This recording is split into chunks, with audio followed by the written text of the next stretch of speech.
So I'm not sure how to lead, which one would be the one that might better catch your attention. I think I've got the bodily resurrection thing figured out. That's one start, and I'm going to get back to that. But the other one is, and it's funny, I got this together and shared at the 8, and then in between these services, I checked my phone for whatever, and turns out the New York Times hit on my theme having to do with aging. And I decided not to read the whole thing because I didn't want to mess my head up.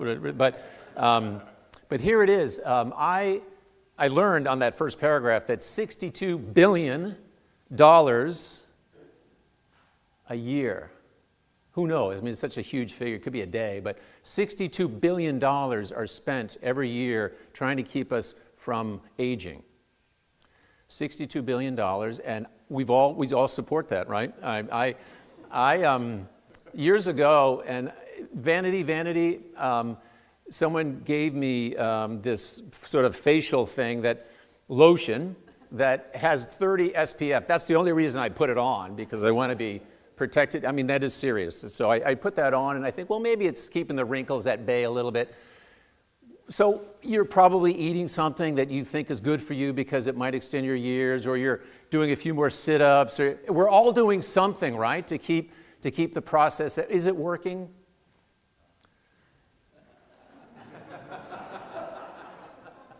Eckhart Tolle said something in The Power of Now years ago, and it stuck with me, and I reread it.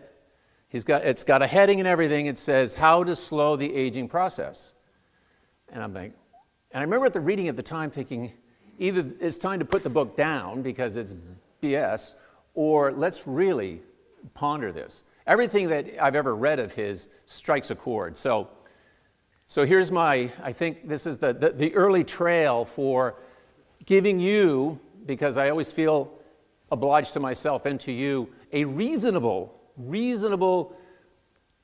theme, understanding by which bodily resurrection could actually be something you could at least wonder about and remain curious about. And that's enough, right? So Eckhart Tolle says we age because we take on, in his terms, psychological time. All right, so what does he mean by that? So I'm going to I love to interrupt myself, so I'm going to interrupt myself and say that I just read a book about flyers in World War II, bombers, pilots that would go on these missions over Germany and most likely not come back. And if they did come back, it was sort of a miracle, and then they'd have to go again and go again and go again. And the newbies that would come on board, because these guys were regularly lost, not lost, killed in action, and they'd have to be replaced. And the newbies would come in, and they would notice that these guys in their 20s, who were only 2 or 3 years older than them, were looking already gray and very old. Stress, right? So if we can reduce stress, we think that will add to our longevity, and it's true. So what is stress? The word covers so many bases, right? Eckhart Tolle, psychological time. He believes that we are burdened, that all of us right now are carrying a good deal of psychological time. And what that is, the weight of that, is things we've done in the past that we are deeply regretful about. Anything, for that matter, in the past that we haven't let go of. And we all have that stuff. We all have that stuff, and you know, the power of forgiveness, I'm not going to do a homily on that right now, but there is something about, can I let it go? But no, mostly we can't, and it burdens us. And if that weren't enough, we look to the future of all the things we've yet to do, all the things we're going to be asked to do, and are we going to get them done? The worry, the anxiety, the fear is also this incredibly heavy burden that we live with so day to day that it's just life, right? It's just life. This is what we carry. Well, he's saying that is causing you and me to age ahead of our time, and that it's possible to slow the process of that aging. How? On this spectrum, anywhere on this spectrum, boom, right here is a little spot. If you are quiet enough and still enough, long enough, it's like you begin then to touch that which is underneath this spectrum that holds us captive. He calls it, this is space and time. And some people say, Brad, what are you talking? Everyone is caught in space and time. We were born here, we got a shelf life, we age, space and time has us. There's no escaping this, and it's all made up of the things that have happened and the things that will happen, and that's life. He says, no, stop. And right now, right here, is really the only reality. All this that we remember and have on our heads is pretty much tested out, a fiction. And by the way, he says, when he, says to us we can slow the aging process, he says, don't believe me or don't not believe me. If you're looking for evidence, you be the evidence, which is, I think, a wonderful thing to say. So, we be the evidence. He says, come to this moment, and if you are in this moment long enough, you will touch something that will lighten your spirit. He even goes so far, and this might be a little bit of that in this moment, if you allow that for you to touch it and for it to touch you, even he says the molecular structure of your body, your materiality begins to expand and lighten. And I have noticed that if you bring yourself into the present moment, really, I swim laps sometimes, haven't done it in a long time. But sometimes I'm swimming and I don't have any stuff in my ears and I'm going, and I'm getting like, I got to get out of this pool, and I start to get kind of tired. And then I think, no, let that go and just feel the water and know that I'm in and then I get this little lift. And that was my first inclination that there's something to coming into this moment and allowing what you can reach here and only here can give you a renewed spirit and can lighten you. So here's the image that you might take away or not. Sponge. Analogies work, and this one I think works. Think of a sponge that has been sitting on your sink for the last 4 days, and it's hard as a rock, right? And it's kind of nasty, and you're like, well, let's get a new one. Let's throw that one away. No. If you put a drop of water, it's going to go in there, and somewhere in that little hard, rocky thing of a sponge, there's a drop of water. That's kind of, in a way, what I think of us caught in this space-time continuum, slowly dying on the vine. Because all of this is so burdensome and so taxing that we're just drying off. We're drying up. We're this hard sponge.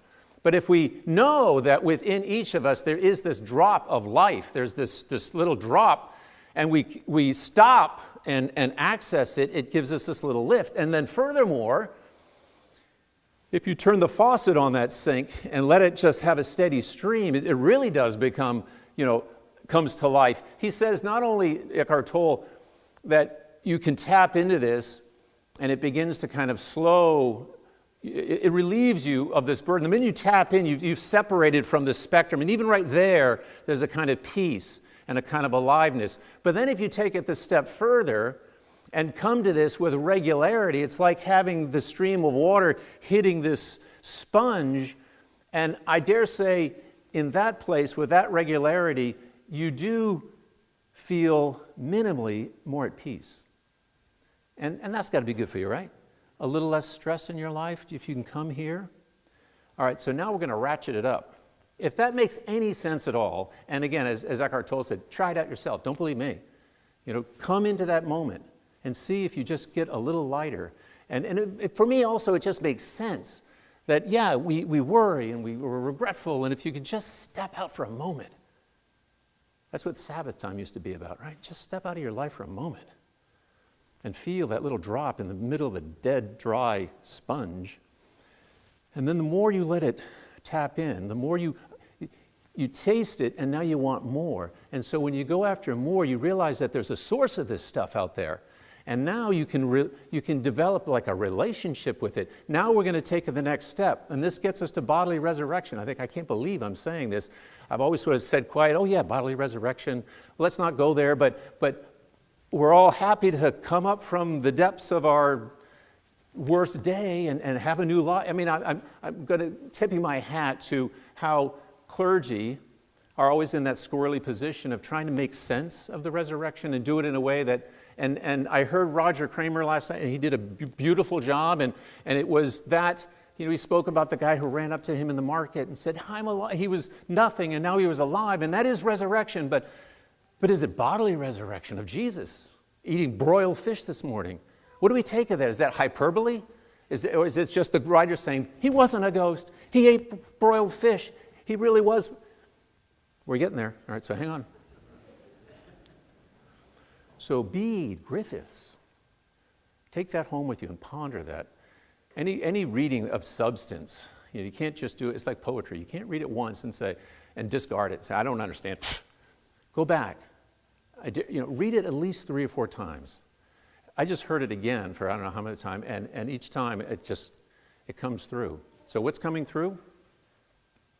Think of the sponge.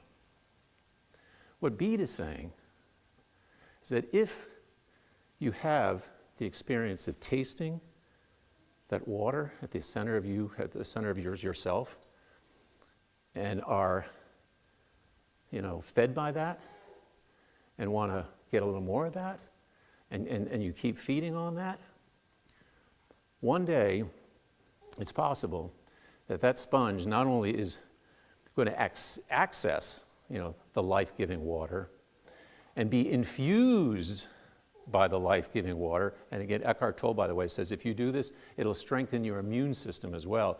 That water, that the more you can bring into your system, the stronger and more immune to all that is attacking you. But we're getting back to Bede. So access, infused, submerged. So think of the sponge drop, and now we're pouring a stream of water on it, and now we've filled up the sink and we've submerged that sponge in that water. Bede is saying that's how our bodies, one day, it's a vision of a new reality, it's out there ahead of us. It's hard to believe that Jesus was this 2,000 years ago. But be open, right? Be curious. This could be it. That Jesus, another ingredient to this stew is Eckhart Tolle saying that within each of us, he calls it an inner body. I would say it's that water inside the sponge, that if you can tap into that and just feel it, each one of us has like a 20-year-old body, inner body. And so when you get to be 80, that 20-year-old body is very much alive there. You can tap into that. That's ageless. It's timeless. It's eternal. That's your inner body. So all of this meditation, all the stuff he's talking about is accessing that and knowing that that's your truer self, even though you have a body. So imagine, are you still with me?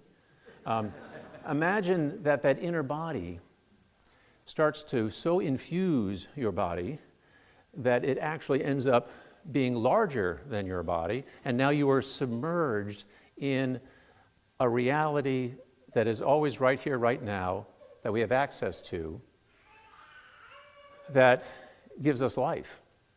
So I'm rethinking Jesus showing up, asking for broiled fish. Lovely, vivid, it's blackened and it's savory and maybe it's got some bones in it and it's yeah. And they're saying, this is it, he's here. For the first time in my life, as a person and as a priest, I can see that. I can see that our body, and this is again, read the Bede, being redeemed, being pulled into that larger, he calls it a divine consciousness, and it's all around us. And right now, on the space-time continuum, we don't even see it, we don't even sense it. We're so locked into what happened yesterday and what's going to happen tomorrow that we don't even see that it's right here. And if you taste it and have a relationship with it and let it come and infuse you, you're halfway to being resurrected. He was resurrected because his body became saturated with this thing, this source of life, with this grace. So let's just for a time set aside this whole thing about aging, and maybe this is all just Brad kind of going off on his imagination. But I dare say that if you can each day stop and be present to your life, befriend your life. We're so, that even to stop here for a moment seems like a waste of time. Stop. And when you do this, you can taste a little grace. You get a little light. You feel some excess. This is the stuff that's going to make you and me a better human being. You might age. You will. I think the day where my body, my 20-year-old inner body, becomes that which envelops the rest of me, so that I'm going to just to be present and to absorb what is there for us to absorb will bring you patience, will bring you a spirit of kindness, that you don't have to morally remember to be kind because it will be you. And all of that will be a gift, and you'll know peace. And you will befriend in that relationship the source of all things.